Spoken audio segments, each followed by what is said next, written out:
Hello everyone, welcome to virtual classroom of e learning simplified. इस video में हम ISLM model को discuss करेंगे। I stands for investment, S stands for savings. IS curve में investment and savings equilibrium में होते हैं। LM schedule की बात करें तो L stands for liquidity preference या फिर money demand and M stands for money supply in the economy. LM curve में money demand and money supply equilibrium में होते हैं। नेक्स्ट देखते हैं what is the utility of ISLM model. ISLM model की usefulness क्या है। ISLM मॉडल में इंटरेस्ट रेट एंड इनकम के उन कॉम्बिनेशंस को आइडेंटिफाई किया जाता है जो money market and commodity market दोनों को साइमल्टेनियसली इक्विलिब्रेट करते हो। As we know, equilibrium in money market implies equilibrium in bond market. तो इस हिसाब से ISLM मॉडल में तीनों markets, first commodity market, second money market and third bond market, तीनों इक्विलिब्रियम में होते हैं। Let us move to methodology of ISLM model. सबसे पहले interest rate and national income के उन कॉम्बिनेशंस को आइडेंटिफाई करेंगे जिनसे मनी मार्केट में इक्विलिब्रियम हो। मनी मार्केट में इक्विलिब्रियम मतलब money demand is equal to money supply. फिर उसके बाद में interest rate and national income के उन कॉम्बिनेशंस को आइडेंटिफाई करेंगे जिनसे कमोडिटी मार्केट में इक्विलिब्रियम हो। कमोडिटी मार्केट में equilibrium implies investment is equal to savings in the economy. फिर उसके बाद में interest rate and national income के उन कॉम्बिनेशंस को आइडेंटिफाई करेंगे जहां commodity market and money market दोनों इक्विलिब्रियम में हों।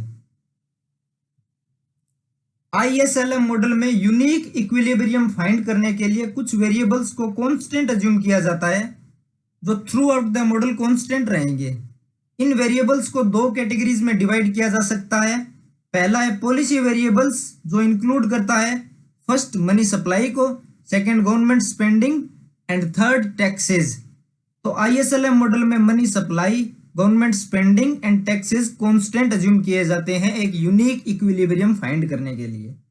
सेकंड कैटेगरी है ऑटोनोमस वेरिएबल्स जो फ्यूचर बिजनेस एक्सपेक्टेशंस है उनको कांस्टेंट अज्यूम करता है। पहले देखते हैं मनी मार्केट में इक्विलिब्रियम कैसे होता है एंड सब्सिक्वेंटली LM शेड्यूल को डिराइव करेंगे ग्राफिकली। कीन्स के मॉडल में मनी डिमांड पॉजिटिवली रिलेटेड होती है इनकम के साथ, दैट इज इनकम का लेवल इंक्रीज होगा तो मनी डिमांड भी इंक्रीज होगी इकोनॉमी में। Second, money demand and interest rate के साथ नेगेटिवली रिलेशन होता है, that is interest rate increase होने पर मनी डिमांड डिक्रीज होगी। तो पॉजिटिव रिलेशनशिप हो गई इनकम के साथ और नेगेटिव रिलेशनशिप हो गई इंटरेस्ट रेट के साथ। मनी डिमांड को Y एंड R की फॉर्म में लिखा जा सकता है। अगर मैथमेटिकल फॉर्म की बात करें तो MD is equal to C0 plus C1Y minus C2R। Positive sign indicate करता है पॉजिटिव रिलेशनशिप को और नेगेटिव साइन इंडिकेट करता है नेगेटिव रिलेशनशिप को। यहाँ पे C1 एंड C2 की वैल्यू ग्रेटर देन 0 होती है। मनी मार्केट इक्विलिब्रियम में हम interest rate and national income के उन कॉम्बिनेशंस को आइडेंटिफाई करेंगे जिनसे मनी डिमांड और मनी सप्लाई इक्वल हो जाएं। इन इक्विलिब्रियम कॉम्बिनेशंस के शेड्यूल को डिराइव करेंगे और उस डेरिवेशन को ही LM शेड्यूल कहा जाता है। अब LM शेड्यूल के ग्राफिकल रिप्रेजेंटेशन को देखते हैं। X एक्सिस पे क्वांटिटी ऑफ मनी है जिसे M से डिनोट किया गया है। Y एक्सिस पे इंटरेस्ट रेट है जिसे R से डिनोट किया गया है। ब्लू लाइन रिप्रेजेंट कर रही है फिक्स्ड मनी सप्लाई को। यहाँ पे वर्टिकल लाइन ये शो कर रही है कि मनी सप्लाई को फिक्स्ड माना गया है ISLM मॉडल में। येलो लाइन रिप्रेजेंट कर रही है मनी डिमांड को जब इनकम का लेवल Y0 हो। Money demand and money supply के इंटरसेक्शन पॉइंट पे MD Y0 इक्वल है मनी सप्लाई के। इस इंटरसेक्शन पॉइंट को Y एक्सिस की तरफ एक्सटेंड करने से हमें इंटरेस्ट रेट मिलेगी जिसे हमने R0 से डिनोट किया है। अब अज्यूम करते हैं किसी भी वजह से इनकम का लेवल Y0 से इंक्रीज होकर Y1 हो गया है। इनकम इंक्रीज होने से मनी डिमांड इंक्रीज होगी क्योंकि मनी डिमांड एंड इनकम के बीच पॉजिटिव रिलेशनशिप होती है। इस रिलेशनशिप की वजह से मनी डिमांड का राइटवर्ड शिफ्ट हो जाएगा। मनी डिमांड चेंज होने से मनी डिमांड एंड सप्लाई का इक्विलिब्रियम भी चेंज हो गया है। इससे इंटरेस्ट रेट R0 से इंक्रीज होकर R1 हो गई है।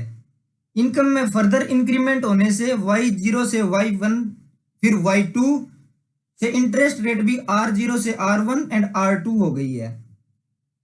तीनों इंटरसेक्शन पॉइंट्स को नाम दे देते हैं A, B and C respectively. A, B and C income and interest rate के उन कॉम्बिनेशंस को शो कर रहे हैं जहां मनी डिमांड मनी सप्लाई के इक्वल है। अब इन्हीं पॉइंट से LM शेड्यूल को डिराइव करेंगे। X एक्सिस रिप्रेजेंट कर रही है इनकम लेवल को, Y एक्सिस रिप्रेजेंट कर रही है इंटरेस्ट रेट को। जो R0 Y0 के कॉम्बिनेशन का पॉइंट A है वो LM शेड्यूल का भी A पॉइंट होगा। R1 Y1 दोनों ग्राफ्स का B पॉइंट है, मनी मार्केट में भी B पॉइंट है और LM शेड्यूल में भी B पॉइंट है। R2 Y2 है वो भी दोनों ग्राफ्स का C पॉइंट है। A, B एंड C को मिलाने से जो शेड्यूल प्राप्त होता है वही LM शेड्यूल है, क्योंकि इन तीनों पॉइंट्स पे इंटरेस्ट रेट एंड इनकम का वो कॉम्बिनेशन है जहां पे मनी डिमांड मनी सप्लाई के इक्वल है। नेक्स्ट डिस्कस करते हैं LM शेड्यूल का स्लोप अपवर्ड ही क्यों होता है। इसका सिंपल सा रीजन है, हाई इनकम लेवल पे मनी मार्केट में इक्विलिब्रियम भी हाई इंटरेस्ट रेट पे अकर होता है। तो LM शेड्यूल में R एंड Y के बीच पॉजिटिव रिलेशन हो गई और इस वजह से LM शेड्यूल का स्लोप भी पॉजिटिव हो गया। Thank you, have a nice day. If you enjoyed the video then hit the like button and don't forget to subscribe.